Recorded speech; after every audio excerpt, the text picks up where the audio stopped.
पूज्यपाद सन्यासी बाबा के अनुभव दर्शन तो हमें बहुत बार हुए, पर प्रत्यक्ष दर्शन हमें 2 ही बार हुए।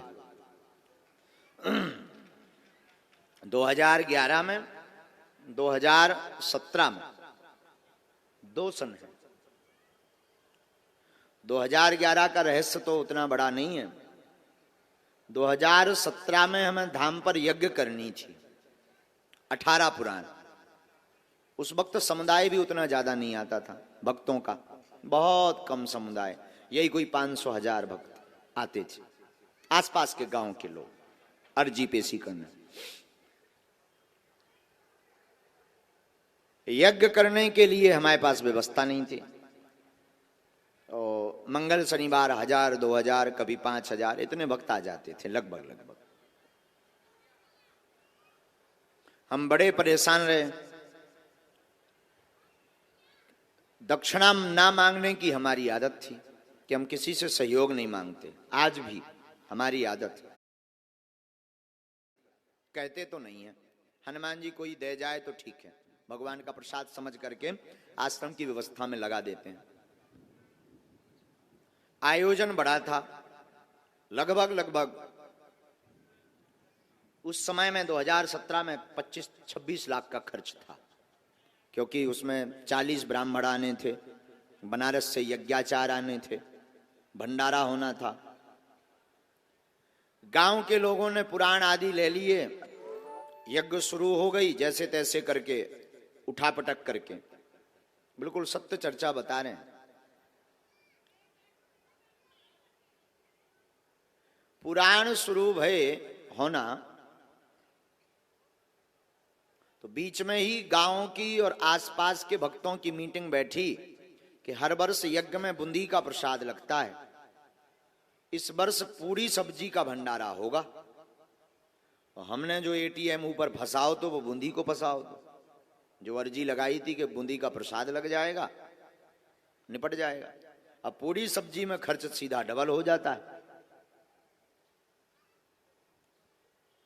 अब राम जी बड़े चिंता में।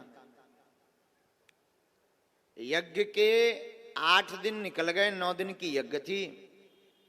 8वें दिन हमारे पास में मात्र 20,000 रुपया, मात्र 20,000 रुपए हाथ में।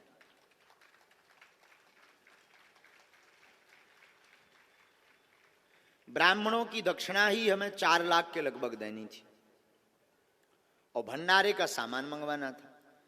अब जो सेठ आदि थे उन्होंने कहा कि महाराज जी नगद लगेगा। अब बड़ी चिंता पड़ गई, खूब व्यवस्था बन गई, यज्ञ का खूब झंका मंका हो गया। लेकिन अब विचार करने लगे कि अंतिम दिन नाक ना कट जाए। अर्जी लगाएं तो किससे लगाएं? उधार मांगने की सामर्थ्यता नहीं थी, क्योंकि कभी आज तक हमने उधार मांगा नहीं, और इतने हम बड़े भी नहीं थे कि कोई हमें उधार इतनी बड़ी रकम 8-10 लाख रुपए दे दे। मन में था कि 3-4 लाख रुपया आ जाए तो ब्राह्मणों की दक्षिणा चुक जाए, भंडारे का देखा जाएगा, जो भी होगा सामान मंगाते हैं। तो एक सेठ को निवेदन किया कि हम आपका चुका देंगे, हर हाल में दे देंगे। उसने जैसे तैसे करके राशन सामान तो दे दिया, भंडारा तो बनने लगा, लेकिन अब ब्राह्मणों की दक्षिणा।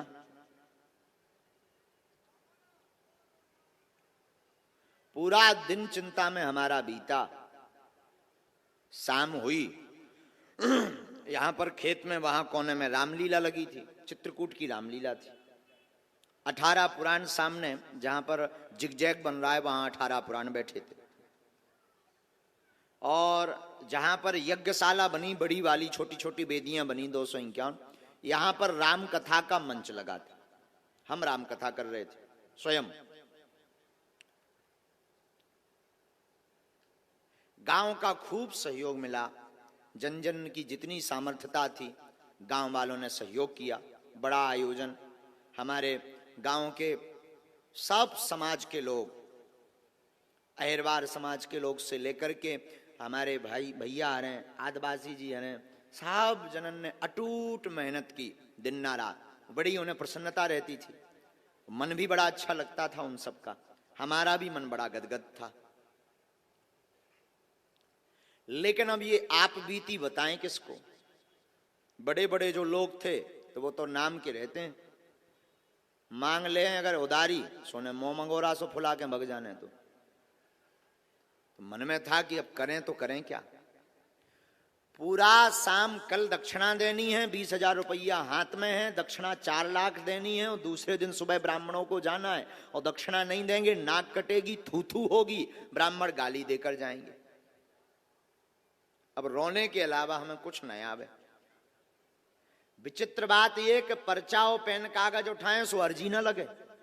कम से कम अर्जी लग जाए तो जी बता दें भाई साहब के होने का है, पैसा की व्यवस्था होने के नहीं होने, तब पहले ही हाथ पांव पकड़ लिये बामनन के हमारी नाक बचाओ। सो अर्जी ना लगे, सबकी अर्जी धड़ाधड़ लगे, हमारी स्वीकार ही ना होवे। अब और बड़ी टेंशन हो गई कि कम से कम ऐसे संकट के समय पे तो बोलो। तुम दूषण के बारे में लिखवा रहे, हमारे बारे में तो लिखवाओ कि काल का होने, नाक कटने हैं कि बचने। सो भाई साहब मौन एकदम, कीप क्वाइट। अब बड़ी हैरानी, भाई साहब मतलब श्री हनुमान जी मौज की बात बोल रहे हैं। शाम हो गई, रामलीला चलती थी, चित्रकूट की रामलीला आई थी। रात के समय पूरा गांव आसपास के लोग देखने आते थे, बीच बीच में पुलिस भी कभी आती थी। लगभग 1-1:30 बजे जब रामलीला से लोग दर्शन करके चले गए, गर्मियों का दिन, मटकों में पानी भरा रहता था, हमें तो भोजन ना भय, एक रोटी का निवाला नहीं गया भीतर। मन में यही चिंता कि कल होगा क्या, और बार बार रोना आवे, बार बार आंसू भर में, कि इससे अच्छा तो यज्ञ ही ना करवाते तो ठीक थी, या फिर किसी से उधार मांगे, पर मांगे किससे, कोई उधार देने वाला नहीं। बार बार हमारे आंसू भरें और बार बार हम सन्यासी बाबा और बालाजी का ध्यान करें, कोई जवाब ही नहीं। रात के 2 बज गए, 2 बजे तक कोई व्यवस्था नहीं बनी, तो अब हम एकदम तड़फड़ाएं। एक झोपड़ी बनी थी, एक कमरा में जाएं, बार बार रुपया गिने, बार बार हैरान हों, तो रुपया 20,000 के 20,000। अब एक कौन ऐसे आए कि चलो भाई बड़ा जाने, रात भर में पेड़ हो आए सो बड़े आए, 20,000 के 20,000। रात के 2 बज गए तो कोने में हर जो नीम के पेड़ लगे हैं, अभी भी मंदिर में लगे हैं, मंदिर के नीचे में जो नीम के पेड़ लगे, इन पेड़न के नीचे जो है पानी के मटका भरे थे, पानी के मटका। मारे आवेश के हमें अंदर ही अंदर गुस्सा भी चढ़ी, रोबो भी आ रहा हो मन ही मन के, अब कीपे रुपया मांगी हो, इतने रुपया एक रात में को दे दे, 4-5 लाख रुपया चाहिए। पानी को मटका लो, गर्मियन के दिन से ऐसे ही मटका को पानी डालो, नहाओ। एक छोटो सो मटका नल लगो, नल से भरो। सब लगभग सो गए थे, 2, 4 से 10 जने जग रहे थे। उन्हें सब पता तो कि रात बिरात महाराज जी पूजा करने जाते रहते हैं। मटका में पानी भरो और मटका हाथ में लेके बागेश्वर मंदिर की सीढ़ियां हम चढ़ने लगे, और जैसे ही 4 सीढ़ी चढ़े और 5वीं पे पैर रखो, सोई सन्यासी बाबा बोल गए, और मंदिर से गर्जना के साथ आवाज आई कि तुम चिंता मत कर, सुबह तोरी व्यवस्था हो जाए यज्ञ की, जा। आंखों से झरझर हमारे आंसू बह गए और शरीर कप गए एकदम से। और हमने पूछा कौन? गुरुजी। तो बोले हूं की आवाज आई, ऐसी आवाज के साथ गर्जना की, शरीर के रोंगटे खड़े हो गए। हम जब मटका लेके गए और हमने जब जल चढ़ाया विश्व भोले बाबा बागेश्वर महादेव को, बालाजी को, और वहीं पर वो जो है लेकर चमीटा, और सुंदर मुख कमल सा चेहरा, लाल एकदम चेहरा, कोई बड़ी जटाएं नहीं, सुंदर मुख, बिना बालों वाला चेहरा, बड़ी बड़ी जे मोटी खड़ाऊं, यहां से पीला गमछा पहने और यज्ञोपवीत जो है मोटा सा पहने, और हाथ में चमीटा लेकर के, हाथ पकड़े, बाल ऐसे पकड़ के हिला दे, बोले जा कल व्यवस्था हो जाए। लगभग 20 मिनट तक हमें ध्यान ही नहीं रहा कि हम कहां हैं, निर्भूल हो गए, शरीर सुस्त हो गए। और शंकर जी की जो दालान अभी बनी है उसी दालान में हम गिर पड़े। 20 मिनट बाद जब होश आया तो शरीर पूरा गीला था, असुआ भरे थे, आंखें लाल हती। तब बाद में समझ में आया कि कुछ लीला हो गई। बालाजी को, शंकर जी को प्रणाम किया, सन्यासी बाबा के स्थान पर गए तो दंडवत प्रणाम किया और खूब नचे। दिल खोल के हम 5 मिनट नचे अकेले में, और ऐसे कूद कूद के नचे कि आज तो जय जय हो गई, आज तो तुम्हारे भी दर्शन हो गए। कूद कूद के हम बहुत 5 मिनट तक नचे और चिल्ला के हम फिर बोल पड़े कि आज हम राजा बन गए, आज हमें गुरु जी के दर्शन हो गए और मन एकदम गदगद हो गया। बस मुस्कुराते हुए नीचे उतरे। 1-1.5 घंटा तो नींद ही नहीं आई। वो छवि बार बार, वो मुख, सुंदर सा मुख, एकदम लाल श्वेत, बढ़िया बिना दाढ़ी का चेहरा, वो सुंदर कमल सा चेहरा, वो मोटी खड़ाऊ, इतनी ऊंची खड़ाऊ, और यहां से पहने वो गमछा और मोटा यज्ञोपवीत, और 8-9 फीट का लंबा चमीटा हाथ में, और बड़ी बड़ी आंखें, और मुस्कुरा करके भौएं वो टेढ़ी जब हमने देखी, अद्भुत। शरीर में रोमांच। 1.5 घंटे तक निर्भूलता रही शरीर में। 4, 4:30 बजे हमारी नींद लगी, सो गए। सुबह 9:30 बजे हम सोकर उठे। तो जो पीपल का पेड़ है अभी भी दरबार हॉल के सामने, उस पेड़ के नीचे जो यज्ञ में उसमें रहे हैं, कोई गांव का बैठा क्या उस यज्ञ में रहा है? कोई उस यज्ञ में दर्शन किए? कौन है? आपने दर्शन किए? हाँ जी। पीपल के पेड़ के नीचे हमारी बैठक थी। उस वक्त एक सोफा डला रहता था, वहीं पूरे यजमान और सब ब्राह्मणों को। हाँ, ये कक्का तो हैं, तुम भी कक्का रहे ना पीपल के पेड़ के नीचे जब हम बैठत रहे। हाँ, ये दाऊ साहब हैं, इन्हें भी पता है, इन्होंने भी। पीपल के पेड़ के नीचे हमारा सोफा डला रहता था, वहीं सब मिलने आते थे। तो एक घटना घटी, अब देखना। जब इतनी गाड़ियां दूर नहीं रोकी जाती थी, बोलेरो गाड़ी ये बरगद के पेड़ के नीचे आ जाती थी, कारें लोगों की बहुत कम कारें आती थी, वाहन बहुत कम, लेकिन यज्ञ थी तो बहुत दूर रोकना पड़ता था। तो एक नई बोलेरो गाड़ी आई, उसमें से व्हाइट शर्ट पहने और ब्लैक पैंट पहने एक व्यक्ति उतरा। तो हम तो बैठे थे, 11:30 बजे नहा धोकर पूजा पाठ करके। आज तो हम खुश थे, गुरु जी के दर्शन एक तो रात के। अब बता तो कहूँ सकत नहीं है कि रात के का होगा। रात को एक तो दिव्य दर्शन भय, ऊपर से उन्होंने ये कहा कि नो प्रॉब्लम, चिंता नहीं करना है। तो और मन में उल्लास। अब ये चिंता नहीं थी, अब ये था कि अब गुरु जी करें का। अब ये था कि पैसा कहां से आओ, जो देखो को लेके आओ। अब जा भर मन में हर्ष हतो और कोई टेंशन ही नहीं।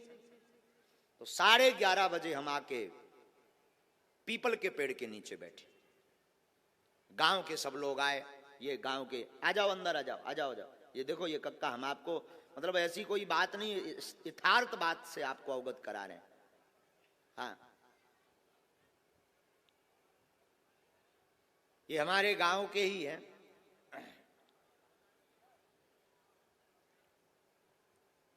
ये दोनों, आप यजमान भी रहे, कायदाऊ यजमान, उसमें पुराण में यजमान रहेगा तुम।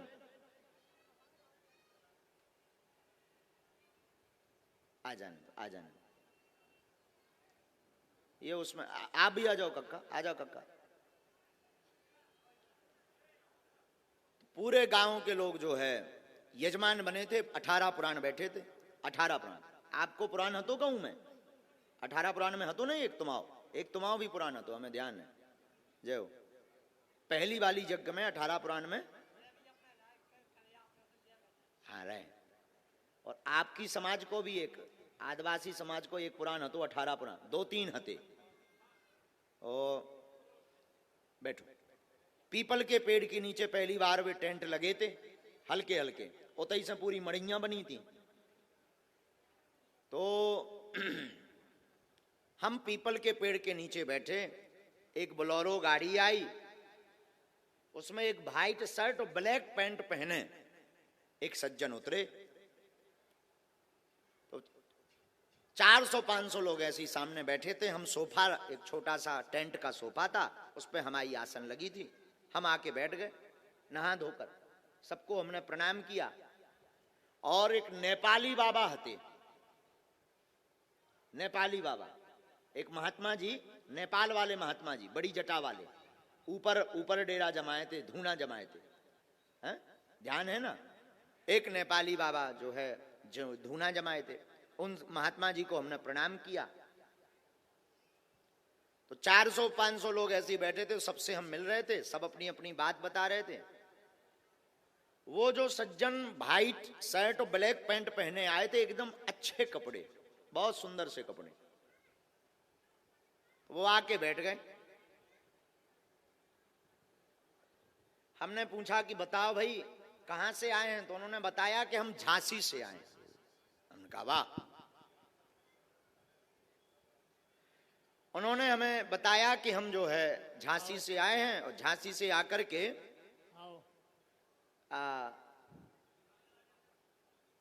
दर्शन करने आए हैं। हमने कहा बहुत बढ़िया, विराजो। हमने कहा प्रसाद पाया आपने? बोले अभी नहीं, हम बाद में पाएंगे। एक बैग वो काला लाए, बोले ये गुरुजी हमारे, आपने कृपा कर दी, हमारा भाई जेल में था और आपकी कृपा से जेल से निकल गया, 3 साल पहले अर्जी लगाई थी। अभी बात सुनना, हमें लगा कि हम ऐसे ही आशीर्वाद बांटत रही दिन भर। तो कहा ये बांटता हो 3 साल पहले, हम तो बांटते ही रही था आशीर्वाद। अब इवन का को भी आओ हम तो कह दी जा भलो हो, भगवान लाज रख दे, हम की हो सकत भलो होगो। हमने कहा अच्छा भाई का नाम क्या है? बोले वो सब बाद में बताएंगे, बैग लो आप।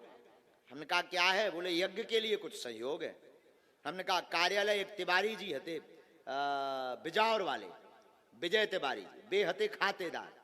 हमने कहा उनके पास जाओ तुम, खाते में विजय राहुल तिवारी हैं बिजावर वाले, वो खातेदार बने थे। तो हमने कहा उनके पास तुम जमा कर दो। उन्होंने कहा नहीं, आपको ही देना है। और उन्होंने वो बैग हमें दिया। हम उस बैग को लेकर के जो कमरा बना था उसमें आए। अब वो हमारे ही सामने गाड़ी पे बैठ के चले गए। और जब हमने वो काला बैग खोला तो उसमें लाल पेन से एक चिट्ठी लिखी थी जिस पर लिखा था जय सिया राम। और जब नोट गिने तो 4,98,000 रुपया उस बैग में मिले। 4,98,000। परेशान हो गए हम, भगे भगे गए कि हुए पकड़िए। जब लोग बेलोरो फुर रोड गई, मोटरसाइकिल से हम गांव के बाहर तक देखते गए।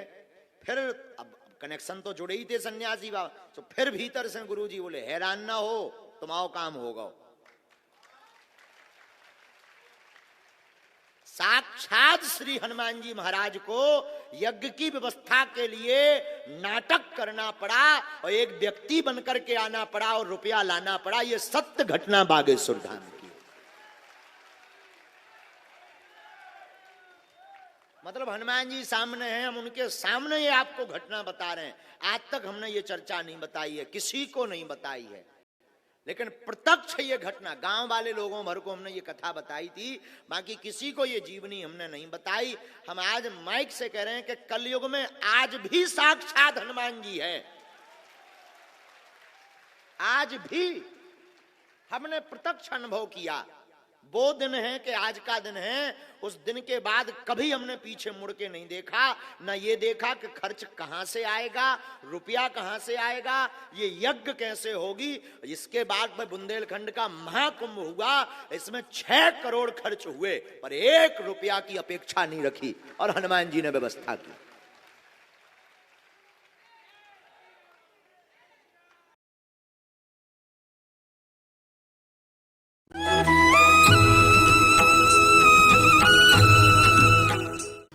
आत्मदेव नाम का ब्राह्मण था। एक ब्राह्मण